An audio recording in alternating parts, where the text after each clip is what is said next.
Stories stir the soul. Stories reveal. And stories heal. In this podcast, we will give you an inside look at someone who's had a life-changing breakthrough. Real people, real stories with real breakthroughs.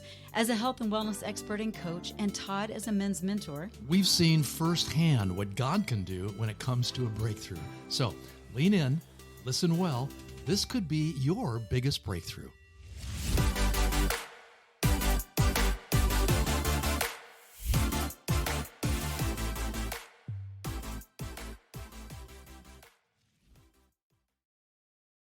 hello and welcome to Your Biggest Breakthrough. I'm your host, Wendy Pett. I'm Todd Isberner. And we are so excited to be joining you here today. You know, a lot of times we bring people on and they share a lot about their purpose. It tends to be a conversation that comes up a lot, or we've had conversation about Absolutely, that too, Todd. Yeah. So today we actually have a purpose expert on the show. That's right. It's going to be awesome. That sounds like she's like a professional in that whole area. She really is. Absolutely true. And you're going to find out more.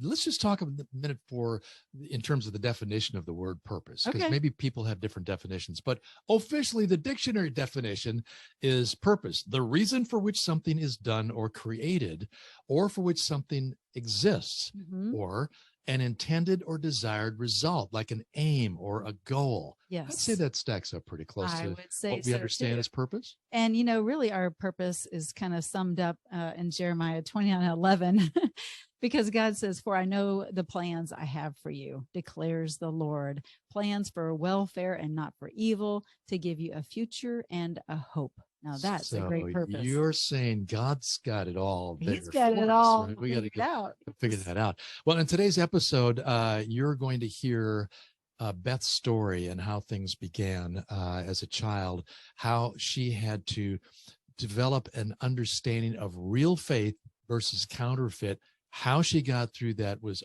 only by the grace of God and a miracle. Such an incredible story.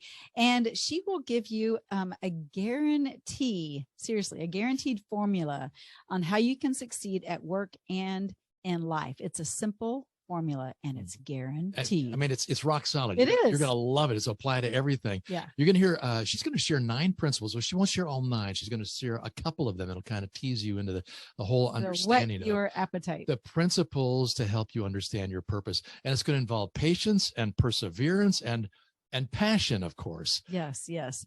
And she's going to talk a little bit about having a not to-do list. I've got a big to-do list, but a not to-do list. And so that is powerful. I'm going to camp out on that one. Nope, not doing it. Not doing that either. Nope, not. The other thing we're going to find out is really understanding the difference between what you do versus becoming who you are. Yep. And you talk a lot about that too. Yeah. So yeah, today, Beth Townsend, life on purpose, author, speaker, award-winning TV show host, and purpose coach. On her own, she's been on her own since she was 17 years old, just right out of high school, and Beth had no choice but to go to work. Eventually becoming a trainer in the real estate industry, Beth was asked one question numerous times, and this changed the course of her life. And that question was, how did you know your purpose, Beth? In her 20s, she had no clue of her purpose, but realizing the depth of their question, it led her on a spiritual journey that continues today. Yeah, you're going to really learn some great things here. Since 2001, she's been interviewing on purpose people with the goal of learning how to share with others how to live a purposeful life. From her book, Life on Purpose, which is appropriately titled, she gleaned 9 purpose principles that she's found can help anyone learn to be led so they can effectively lead others. Yes. And Beth's story actually includes 2 abortions before she was even 20 years old. Her passion for the pro-life movement is founded in her pain from hiding the secret of abortion for years. We're going to hear this story as well. And how now she helps others share their truth of their experience so they can walk in freedom. You're going to love her TV show too if you find it. It's called Life on Purpose. You can Google it. You're going to find it. And it's an award-winning show. In fact, 23 awards were given that show in 2020 and 2021, including like Best Host, Best Show, Best Director, Most Inspirational. Can't wait to see that. So she has been around. She's a pro. And we want to welcome her to the show today. Yeah. So welcome, Beth.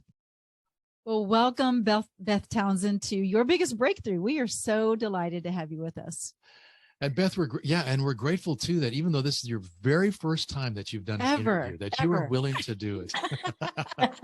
Like you're like the interviewer queen. So we're a little intimidated.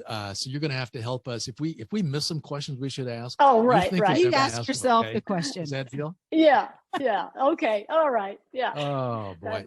Well, we are amazed by your story, and we can't wait for our listeners to hear your story and how God is so good and so full of mercy and grace, and how he will use our story for his glory, and nothing's wasted. And so let's kind of start there. I know we want to talk about, our purpose and how people can really discover their purpose, but we want to know who Beth is. We want to know how this, Life on Purpose even got started and how it bubbled up inside. Well, and because you're the purpose expert, you must have known right from the beginning.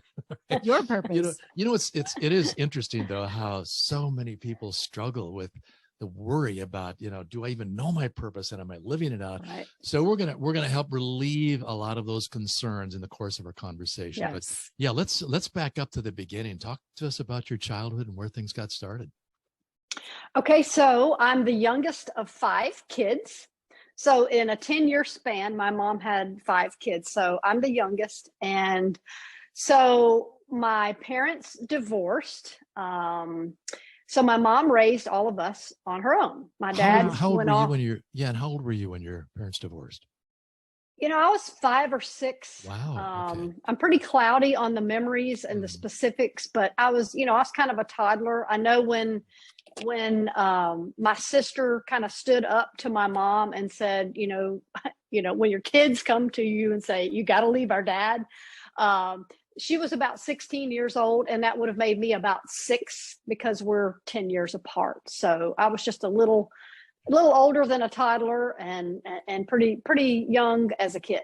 Mm. And why did your sister tell your mom you need to leave Dad? Well, so my dad was a self-proclaimed prophet, and he was very Jesus, God, the whole 9 yards, and very called by God. But, purpose is a process. And when God doesn't answer your questions real quick like this, you either wait on God or you get ahead of God. My dad got ahead of God. He went way out and started doing new age things, started looking for quick fix answers. And one of the things he believed in was polygamy. He believed God's call on his life was so big that he was going to need not 1, but 10 wives to help the call on his life. Wow. What? Yeah. 10 wives. Okay. But not a Mormon family. Not a Mormon family. Totally. That's stereotyping. I know, Mormons, but that would have been more characteristic. But a Catholic family? Nope. We were just Sunday Christians. And, we did devotions and things like that. But, unfortunately, and I'm very careful not to dishonor my dad, but he liked women. And so he believed that God, you can look in the Bible, there's polygamy. So, I mean, you can pretty much take the Bible and I've got this little thing in front of me. You can take the Bible and make it say what you want it to say if you take it out of context. And we know that happens a lot. So he believed God called him to have 10 wives. And he had actually talked another woman and her child into moving in with us. He was very charismatic, and he was very he was very good at convincing you of what he thought to be true, especially, coming from God. So my sister, who was 16 at the time, was like, Mom, you can't possibly let them move in with us because this is tragic. So she said, Mom, you got a chance to save 6 of us.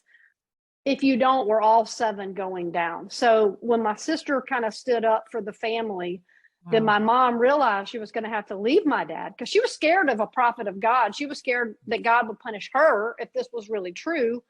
And so she knew in that moment that she had to leave my dad. And at this point, because of what we had experienced, we really didn't like God. I mean, this whole God thing was not working well for us. And this whole polygamy thing, this was destroying our family. This whole Sunday business wasn't looking the same on Mondays. And it's like, chaos okay, and confusion. Yeah, we do not want some God. But at the same time, my mom, who's scared just to leave and go out on her own, she had little education. She had secretarial jobs. She prayed. And she didn't really know God, but she said, God, please help me. And God came into that conversation and he said to her, I will take care of you and your children. And that was the first real God moment that we knew. And we have built an entire family foundation on that word from God. And you know, she just passed away, but up until the point that, you know, something would happen in our family, we would call mom and we would say, you know, I remember one time when my sister said, they think Adam may have a terrible disease, Mom. And she's like, honey, I promise you he doesn't. Because God promised her that he would take care of us, protect us. And we built a whole legacy on that and rebuilt a new foundation on just enough. So if God says something, it's good, and you can count on it. And believe me, we did, and she did. I love that your mom found a new faith, a new real faith, a new childlike real faith that you were all able to lean in on and camp in as well. And it's changed the trajectory of your lives. And so I think what courage that must have took for her to listen to her 16-year-old daughter, and what courage it took your sister to even speak this out to your mom, and just how God still just worked through it all. And I just can't imagine what you all had to process and go through in your own individual lives to kind of make sure you're on God's right word and right track. So with that said, you have had some interesting moments as you have grown up. I say interesting with quotes around it. Moments as you have continually trusted God and moved through your own journey of faith. You in your bio actually talk about having 2 abortions before the age of 20. And I do want to go there because it's in your bio. And so many people listening have either dealt with abortion or someone they know. And so why are you on a mission to really help people experience freedom from this pain of maybe these decisions they've gone through? Well, because secrets seal shame into your heart and your soul. So whether it's the shame of an abortion or an affair or something you did, you know, if you can have something in a dark corner and hide it and cover it up and leave it there, then, you know, you can fool yourself that it's there. And I did that for a long time. So I have this older boyfriend. You know, when you don't grow up with a dad, you want a dad, and you'll do anything to find that. And so I found someone that was 16 years older than me when I was 16, and of course the relationship got physical very quickly. So after that happened 2 times, I mean, the first time, you know, okay, I'm just a kid. The second time, I'm like, okay, you're just a big fool. How can you end up here again? So after that happened, I shut the door, and I'm like, I'm a speaker already, and I'm telling people, you don't worry about your past. It's all about your future, because I didn't want to have to worry about mine. So years later, I'm married. I have 2 little kids. My husband and I go to a conference. He goes first one weekend, and then I go the next weekend. And I'm scared because I'm like, I'm pretty sure they're going to make me stand up and recite all my sins. And, I'm going to be there for a minute if that be the case. But what happened was very different. So there's several people that get up and do talks, and all the women, every single one of the women that got up and did talks that weekend brought up the topic of abortion. And the whole time, and I'm like, oh, I'm so glad I don't have to deal with that. And then the second lady got up, and I'm like, ooh, I'm so glad I don't have to deal with that. And then the third lady got up, and I'm like, ooh, Lord, please, no, you really don't mean for me to have to deal with that. I have buried this. This is good. We're good. I prayed. We don't have to deal with this. And then the fourth lady got up. And as each lady got up, you could hear people gasp across the room because A, the topic, and B, their experience. And I thought, okay. And then I thought, well, okay, so maybe God is asking me to deal with this. And I thought, but I don't know how. I really don't know how. And so I told somebody at the retreat, and I prayed about it with one of the pastors. And it's like the Lord simply said, just tell your husband. So I'm like, okay, no problem. I'll go tell my husband. Mind you, I should have told him. And, this is big news to tell someone that you're supposed to be soulmates with. So I came home and I thought, I'm going to tell him. It's just going to be so quick and easy and it'll be over. And so I said, I'm going to tell him. And day 1 goes by, day 2 goes by, day 5, day 30. I cannot tell him. And I realized I have a real problem with this. If I can't tell him and I can't tell anyone, and I've prayed about it and I still can't tell him, I'm like, okay, you have really buried something deep and it's causing you a lot of pain, because just the thought of it sent shivers up my spine. So finally one day, I tell him, and I tell him in like 10 seconds or less. I'm like, honey, there's some things I've got to tell you. So I'm not even looking at him. I'm in another room. There's a door between us and I couldn't face him. And I said, I had 2 abortions, and then I said a couple of other things, and I said, I just need you to know. And then what do you want for dinner? Yeah, basically pretty much that. Wow. Yeah. And so he said, come sit down with me. And we had a big recliner, and I sat in his lap in the recliner, and he said, are you okay? And I said, I cried. And the thing about it is, I'm not a teary person. I'm not a crier, but the tears that I cried that day literally burned my skin. Like they were paths. It's like poisonous, it was like finally had to come out. Wow. And so from that point, after I told him, then I got into a study, a forgiven and set free study in Atlanta, which is where we live. I mean, I went across town. I'm like, I can't, I'm wearing sunglasses and the whole hats. And I'm like, I can't let anybody know. But, over the years, and when I wrote my book, my husband edited it, and he's like, are you sure you want to write all these things? And I'm like, well, yes, I am, because, this is a big part of what happens to people is you try to hide stuff and you try to glad it over here. But until you've cleaned out those reservoirs and dug out the darkness, you can't let light go in. And that was what God was kindly prompting me to do. Beautiful. Wow. So cool. Beth, you said it earlier about something to the effect that secrets seal shame, something to that effect. And that really would resonate with a lot of people. And don't you think that for those who are listening right now and they have something they've never disclosed? In fact, you have something you want to share with me? Well, no, not here. But actually, I ran across somebody that I was mentoring, and I mean, he's in his late 60s, and in the process of our talk, I'm the first one he shared something with that he was so ashamed of. He never shared it with his wife. Once he went and he shared with his wife, like you, he experienced such freedom, and there was so much more openness in his life that God could then work through.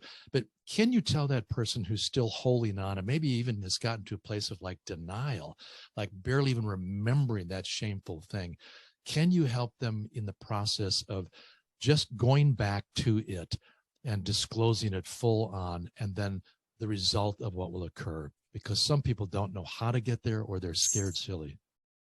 Well, and that was me. When I was like, I would do anything for no one to know this. And how can I get around that part of it? I mean, can I go and do some prayers and, confession and, okay, can we be okay? Because, I had the happy brush down because, in our family, when we grew up and all this stuff was going on, we just thought, well, if we just go out and act like everything's okay, maybe everybody will think so. So then you adopt that as, your mantra for life. Well, let's just act like everything's okay.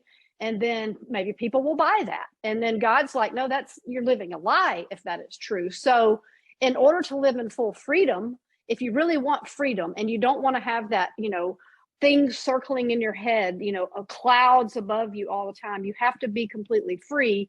And therefore you have to, the Bible says, bear your sins with one another. The problem that we have in our country is that we have drive-by relationships. So we don't have those friendships that we're fostering where we can really share the depths of our soul. And, let me tell you something that happened to me years ago.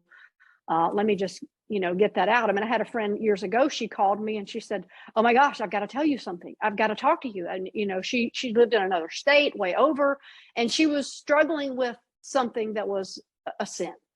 And, she's married, she's a professional Christian, all the things.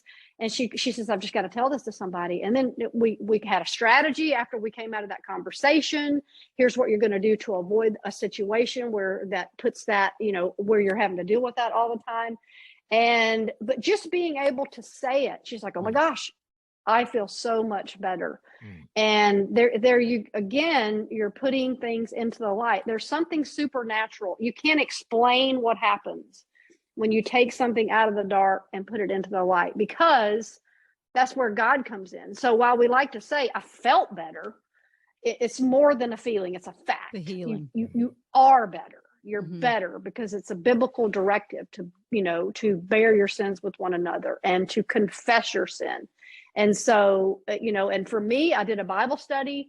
I really wanted to be done with this. I really wanted to do it the right way. Once God put it on my heart, then, I went through the 6-week study with a bunch of other women, all felt the same way that I did. And after that, the healing, I began to walk out, and, it's a process. A good word. I love that. And the truth is it takes intentionality, and you were very intentional and deliberate, and you took action. And that's what it takes too. It's not just the prayer and the deliverance of, but it's the action steps to get fully healed. And so now you are able to share your story to help others through theirs. And that's how God works in our story. And so I love that about you. Well, you have, again, you left home actually when you were 16 or 17, right? And you had to go and find a way, make a way, and be you had to go adult early. Yeah. And so through the adulting, you learned a lot, and people thought, man, she's really got her purpose all figured out. Let's kind of dive into that and unpack that. So my mom, raised 5 kids. So I'm the last of the 5. So, by the time you get around to the 5th one, it's pretty much going to be sink or swim anyway. But her marriage at the time failed badly. So it was, my dad went on to marry 9 times, and my mom was in a marriage during my high school years. And when that failed, there was no money. We were in a government assisted house. That's where we had lived. My mom had bought a house with government assistance, and we lived in that house. And when that marriage failed, then she had no money. So she had to start completely over. So she said to me, honey, I'm selling the house. I can't afford to pay for it. It wasn't that she, just left me flat out on the street somewhere. It was just where we were. So she sold the house and basically said, I'm moving to Virginia, and you're going to have to figure out what you're going to do. And so I had been accepted into the University of Southern Mississippi. My dad's 9th wife had some money. They said they would pay for me to go to school. I went long enough to realize they weren't going to pay for me to go to school. And so, I had a little taste of the college life long enough to realize, okay, Beth, you're going to have to get up and go to work. And so that's what I did. I went to work. That's what you do when you got to pay for you got to survive. You got to go to work. Did you know what kind of work you wanted to do? No. So I went to work in a bank as a head teller. That was great. We got robbed. That's another story. Wow. So after that, after I had I made $714 a month. I could not make ends meet. At the time, I was living with my dad and his 9th wife, and that was the biggest mess you've ever seen, because I didn't have anywhere to go. And after that, I decided to move to Virginia, where my mom and my sister were. My sister offered me a job in property management with a free apartment. So you're like, after free apartment. Yeah. That sounds good. It was like, yeah. So after a couple of years trying to struggle and make it on my own, I packed it up, drove a little U-Haul all the way to Virginia with my few little belongings, and went to real work, into where I started a real career, and I was eventually very successful. Amazing. Perseverance. Yeah, right? That's quite a story. You learned through the school of hard knocks, I guess that's one cliche way of putting it, but you really truly did. I'm just curious about something, because you had faith that started to grow when your mom had called out to God, and you guys kind of camped in on that. Was there a point in time where you sort of owned your own faith, where you can sort of point to, and this was the period of time, or this was the occasion where this is where I drove a stake in the ground? Well, I was saved, and I was kind of like a late middle schooler, and so there was a neighborhood church, and so one of my friends was the pastor, so we all went to youth group. It was the kind of cool thing to do. So it's kind of funny, because it was a Baptist church, and so we would go and they would play that stanza, the last stanza, this is for you if God's calling you. Yeah, right, And I walked the aisle like 6 weeks in a row because, if you died tonight, would you go to heaven? Well, I had done some wrong stuff, so I had to get over my guilt trip. So my pastor finally said, you don't have to keep coming down the aisle. But that was the point where I was actually saved, but I had no clue what to do from there. And it really wasn't, I mean, I had faith and I had God over the years, and I had purpose somewhere out here, but it wasn't really until my husband and I got married that we both said, when you marry somebody that's had a dad that's been married 9 times and my mom was married 3 times, I mean, you're pretty much going to have to invite God in if there's any hope. Right. Yeah. So we decided we were going to put Christ first, and we did. And that's, we kind of built on that together and over the long haul. Yeah. Beautiful. That's beautiful. I love that. You have a godly man, Fred, in your life. Yeah. And that's beautiful.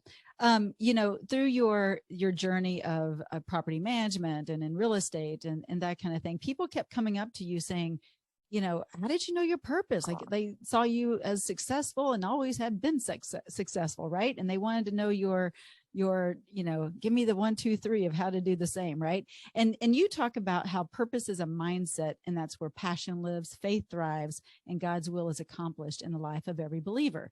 And so let's talk about how, the notion that people were saying, oh my goodness, Beth, you've got your purpose going on. Help me find mine. How did that even, how were you able to digest that when you knew, I don't really know my purpose. I'm just kind of here, but somehow people see this in me. There was a pivotal point in my professional life which set this up. And that was, I was in a group of young executives, of which I was one of. They'd all had degrees. Most of them were older than me. And I felt like a fish out of water. I thought, gosh, if I say something, I'm going to sound so stupid because I really don't know much. But, here I am. And, I'm going to be really great at this job. But we're sitting at this corporate table one day, getting ready to have a big meeting, and the boss wasn't there yet. And so I was sitting there quietly listening, and listening is something I've been really good at over the years. So I was sitting there listening to the chatter before the boss comes in, and everybody was complaining about the stuff he was doing. I can't believe we have this company policy, and I can't believe this, and I can't believe that. And they were complaining, but yet when the boss came in, they're like, oh yeah, we're such big cheerleaders. And I thought, okay, I just found something I can do differently. And that is, I'm not gonna badmouth anyone ever. And I'm not gonna complain when I receive a paycheck.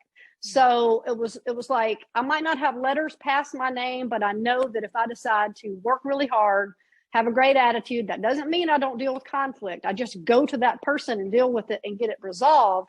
And I'm not going to badmouth people, then I think I might have some professional skills. So fast forward, I ended up passing by all those people around that table over the years because I did have the great attitude. I was the team player. I was a problem solver, and I didn't talk bad about people regardless. And so the next thing you know, I'm teaching seminars in my business because I'm a great cheerleader, and because the industry literally saved me. And Beth, so, I just got to stop you for a minute because you just gave like a great formula, a very simplistic formula on how to succeed at work. Like, don't badmouth, don't complain, and start. Just be godly. Yeah, I mean, that's awesome. It sounds simple, but it became easier for you as you continued to practice it, correct? Well, I had to. Everyone has to determine what skills set you apart. What's going to make you different, and that's what made me different. And so that was my mantra. And, my bosses never had to worry about me being that grumbler and that type of thing. And that paved the way for me to do real well. So, I've taught that over the years that, if you never say a bad word about anybody, you know what, you don't ever have to worry about that coming back to bite you. And, that's a good rule to live by. But as I'm teaching these seminars, people did start to ask me, how did you know your purpose? Because it looked like I knew my purpose, and it looked like I had it all together. God knew your purpose. That's right. So eventually, that question was, at first it was like, just to pay the bills, just this, that, or the other. And eventually I thought, I'm pretty sure this is a God thing. I might need to dig a little deeper.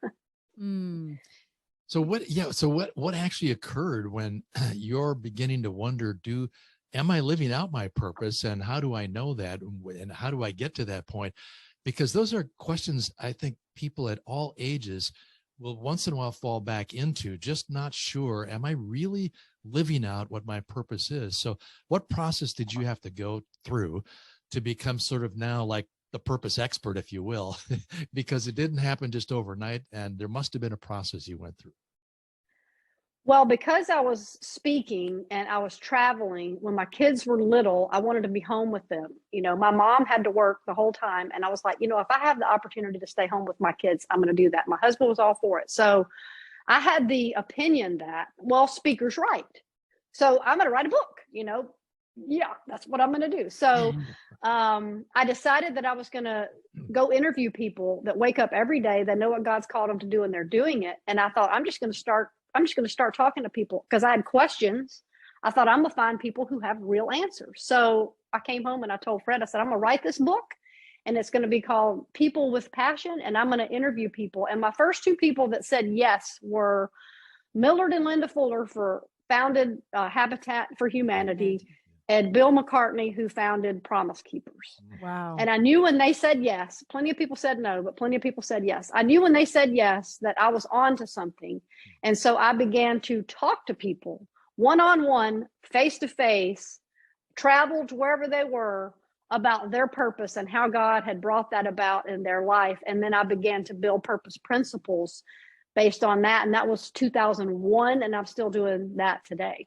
That is amazing. Yeah. I mean, just wanting to have the answer yourself led you to where you are today. And that started in 2001, and it's just continually snowballed. I love how God has blessed that and blessed you by being persevering in finding this pursuit of purpose, right? And understanding it.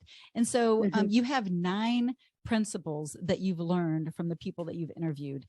Are you willing to unpack all those 9 or a few of them, just to kind of give us a glimpse? Because we know you have a book, and we want to get people to get Life on Purpose, your book.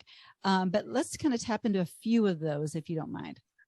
Okay. So all the purpose principles are based on an interview that I did and parts of my story. So one of the favorite purpose principles is what I call know your nots. Because see, everybody wants to know what to do and who they are. But if you start with what not to do and who you're never going to be, then you begin to eliminate a lot of layers of things that you're fake being. That's good. In the world of social media, we're like, oh my gosh, I see someone doing that, I'm going to do that. I mean, we've all fallen prey to that. At least I know I have. But if you know you're not, and that's based on a story of a guy that was very pivotal in my faith journey. His name is John Croyle. He played football for Bear Bryant. He had an opportunity to play professional football, but he felt like God had called him to do something else. So, without getting deep into that story, he said no to football because he felt like he had a bigger yes for God. God didn't call him to play football, and he was going to use football as the provision. But John said, where God leads, he provides. And so he said no to football, and he said yes to God. So he was able to pursue his dream of opening boys' homes in Alabama. And someone else that did play football gave him the signing bonus. So a big part of purpose is being able to confidently say no to the things that are not your purpose. Everything is not of God. There's lots of good things, but there are very few moments that are God things. And the way to determine that is very simple. The scripture says, whatever you do, do as for the Lord. So as you're going about your schedule and you're planning, whether it be a Bible study or to start a ministry or to start a business, can you do that as for the Lord? And if you can't give it that kind of commitment, then it's a not for you.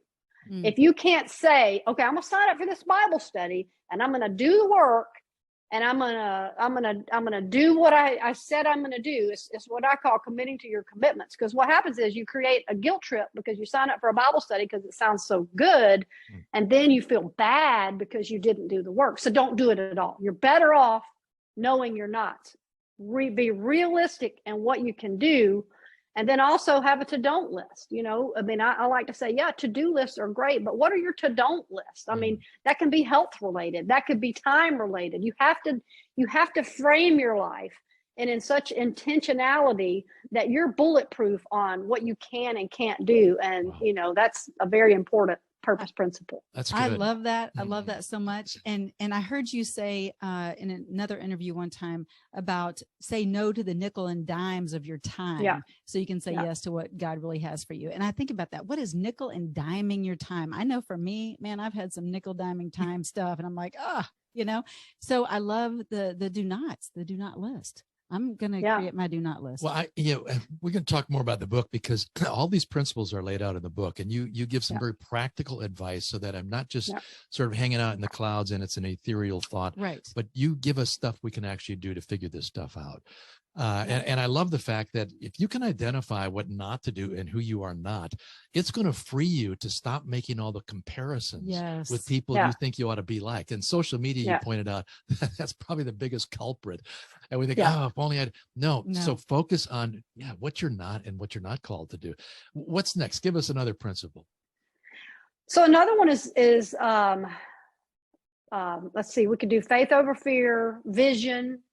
Let's talk about vision, because vision, this, if people are listening real time, this is airing at the first of the year, and vision is a big part of, that first of year commitments and recalibrating our thoughts and stuff. So let's talk about vision a little bit, because that's a big one.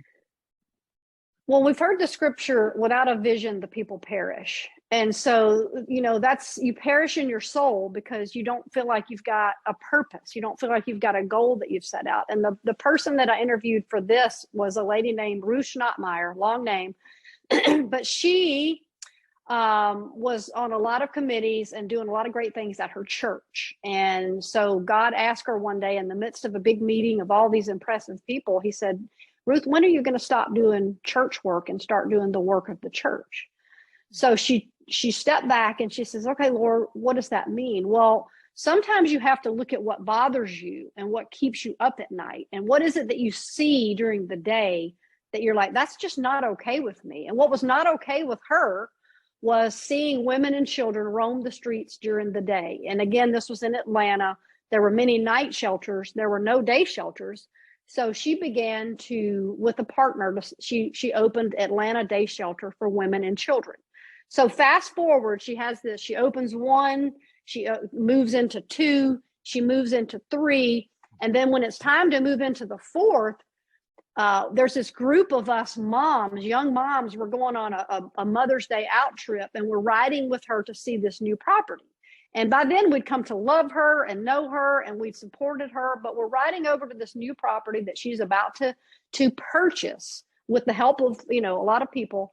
And she was telling us how great it was going to be. And we're like, man, she must be kicking it. I mean, this is great, right? So we drive up to this dump of a place. It's a horrible looking parking lot. And we're all kind of sneering and looking at each other like, I don't know about this, right? So we're like, okay, so it's got to be inside because it is definitely not out here, whatever it is we're seeing. So she's just, this is going to be the playground. This is going to be the sick rooms, the whole 9 yards. She's just going on. And then it hit me. She can see it. She doesn't see what we see. She sees what God has given her to do. Now, had she asked me my humble opinion, I would have said, Ruth, find another building. I would have said, do something else. I mean, because that's what happens when we ask people about our visions. We're like, okay, this is what I feel like God's called me to do. Yeah. They don't get it. But she could see what God had given her to accomplish. And yes, she went on to accomplish that. Was it easy? No. Was she on her knees? Yes. But she had a vision. And if you allow other people to take your vision and legalize it and logistic it and say, well, this, that, and the other, then you're going to perish. Because if God gives you a picture of what you're supposed to do with your life, he's going to keep you on your knees and he's going to keep you needing him. But you have to keep that vision in there so much that you're willing to say, this is what this is going to be. This is what that's going to be. And then, you have to sometimes say it and speak it before you're ever going to see it. I'm hearing the P principle. I'm hearing prayer, patience, and perseverance. Yes. Is that it? Yeah. Exactly. And with the vision, I'm thinking to myself, maybe there's oftentimes maybe you shouldn't be sharing that vision with so many people. It's okay to maybe share with one or two that you trust, but to put it out there that people where they may not see it or get it and speak negatively toward a vision God's given you. I mean, wouldn't you agree? Maybe to kind of hold that vision closely, and maybe just those around you that you trust. Yes, you have to have your inner circle. There's certain people that aren't in the same spiritual level where you're at. Not that some are, a man's faith allows them to believe what a man's faith allows them to believe. So I think you have to find people. This is so important. You have to have the people. And if you don't have the people in your life where you can talk about these things with, then you have to go find those people. And I coach a lot of women, and they're like, well, I just need some great friends. Well, they're not going to come knocking at your door. So go to where they are. If you really need those people in your life, then you have to find them. God has them for you, but you've got to go to your church, get in a small group, go to the gym, go where healthy people are thriving and doing great things, and surround yourself with people that can help you not only believe in that vision, but help you facilitate it and all that. So such a good word. We love the way that God convinced you, if you will, persuaded you of exactly what your purpose was, because it's not like you just sat down one day and took a piece of paper and a pencil and wrote it all out, and then an hour later, I'm living it. Yeah. I mean, you were walking it out, working it out. And I think that's a good word for people who feel a lot of pressure, that like, I don't know what my purpose is, and they want to know the answer like right now. It's sort of like Rick Warren's question, why on earth are you taking up space here? What's the reason for that? And everybody really wants to know, but it's not just a quick and simple thing. So maybe in the process of how you learned it, I'm guessing that's what allowed you to really write the book with confidence, that the principles that you share, when worked through over a period of time, actually will show you and help you determine your purpose. Let's talk a little bit about your TV show, because I think it's amazing that you put together a Life on Purpose show. And it's won 23 awards just this year, right? That's awesome. In 2020 and 2021. Amazing. Yeah. Amazing. How did that get started? What's your objective in doing the show, and where can people find it? Well, it was my husband's idea to do the TV show because I had been publishing a magazine for 3.5 years, which was great and all the good things. But it was just coming to the end of paper, and for me, and it was a lot of work. But in the process of publishing a magazine, and this is 10,000 copies every month for 43 months, it's an incredible amount of work and organization. But I learned every time we would go pass those magazines out and the distribution team would take the magazines out, I thought, if everybody read these stories, they would feel so much better about where we are, because they're incredible stories. Yeah. And so my husband said, well, I do a lot of the conferences. I know, Wendy, that you've done. And I came home and I told him, and he's a very creative visionary. I told him, I said, everybody's doing TV. So he looked at all the formats and he said, yeah, they are, but they don't have any content. I mean, they're running Brady Bunch. And so he said, why don't we do a TV show? And about the same time, we had come across some people that were at PureFlix. And this was at, just one of those divine appointments. And we were doing a media article about Christian media. And so I asked the guy at PureFlix, I said, would you let us interview you? And he says, well, I can't, I'm leaving, but I'll put you in touch with someone else later. And all that actually happened. So so we tell them, in the process of talking to them about their part of media, we said, well, we're thinking about doing a TV show. And they're like, well, we'd like to see a pilot. And I'm like, okay. And I said to my husband, I said, what do we do about a pilot? We don't have a pilot, so, we set up a studio in our house, and we call in 3 people from the magazine stories that were just fantastic. And we did a pilot, and they said, well, we'll take the whole episode and the whole season. And we're like, oh my gosh, so we funded it ourselves, and we filmed it, and we had 14 episodes, and one of the episodes, one of the guys said you should enter film festivals. I mean, I'm literally like, well, what are those? I mean, we didn't know any of that. So he tells us where to go. We enter all these film festivals. And in 2020, we were coming out with the book and the TV show just in time for COVID to hit. So all of our film festivals, all of the book signings were, as everybody else's were, they were canceled. But we went ahead and, soft pedaled the TV show and the book and continued to do that. But in the process, I was totally opposed to doing interviews that were not in person. But after COVID, I'm like, oh, well, I'm gonna have to change the way that I do it. So I've been doing a lot of online interviews, and it's been great. So I do a little TV production, do a little like this, and it's just. But here's the thing: in Revelation it says they overcame the enemy by the word of the Lamb, by the blood of the Lamb, and the word of their testimony. And the way to change the world is one story at a time. But we have to get the stories out there. So that's why I do what I do, because ultimately I do a lot of things, but it's all to get the stories out there and to give people. I was going to say, you could almost offer a money back guarantee on watching that show. Yeah. Because those stories are going to inspire, they're going to encourage, they're going to motivate people. And that's one big reason why to find your show. So where can we find it? Well, it's on PureFlix. It's on CBN's YouTube channel. It's on BethTownsend.com.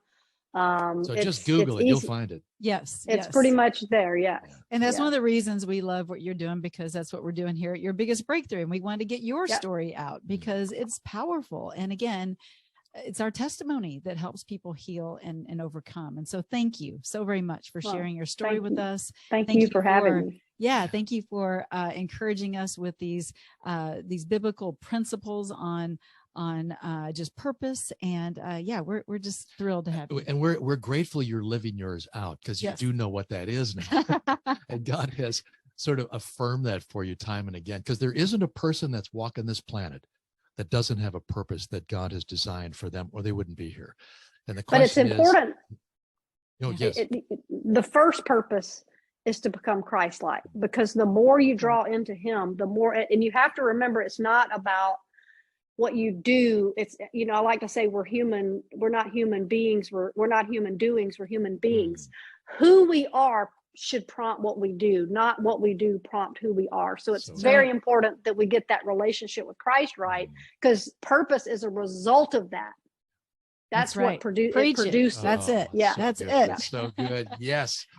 Thank you, Beth. What a great way. Really appreciate what God's doing through you. To wrap this up. So thank you so very much for your time. God bless you. And we will be in touch. All right. Thanks for being on Your Biggest Breakthrough. Take care. Thank you for having me. So fun. She has really walked through it. She's done the work. She speaks with authority because she's been there. She's been through so much, and God has flipped it around for his glory. And it's amazing just how courageous she's been through the whole journey. Well, she's earned the right to speak on behalf of what you need to know, and that is like, what is my purpose? And maybe you're rock solid there. You know what it is. Well, then God's invitation to you would be to help somebody else find theirs. So there are a lot of people running around just feeling confused, like, I don't know what God's will is. Like, why am I here? I just don't get it. And it doesn't take rocket science to figure this out. There's a few key principles that she writes about that can assist a person really not nailing this thing down and then living it out. And one of the things that she mentioned, which could be you just being a set of listening ears for someone to share their deepest, darkest secret, and not to judge them or condemn them, but to allow them to just let that out and to finally allow God to heal that wound. That could be such a beautiful gift for somebody. So maybe that's an opportunity. Check out her show. Get her book. Go to BethTownsend.com. Do yourself a favor. Yeah. Get on with it. Thanks so much for tuning in. Yeah, stay on purpose. And thanks so much for tuning in to Your Biggest Breakthrough. We'll catch you next time. Head on over to yourbiggestbreakthrough.com, where you'll find some free resources and information and a place where you can comment, and we would love to dialogue with you there. So thanks so much for tuning in, and we'll see you next time.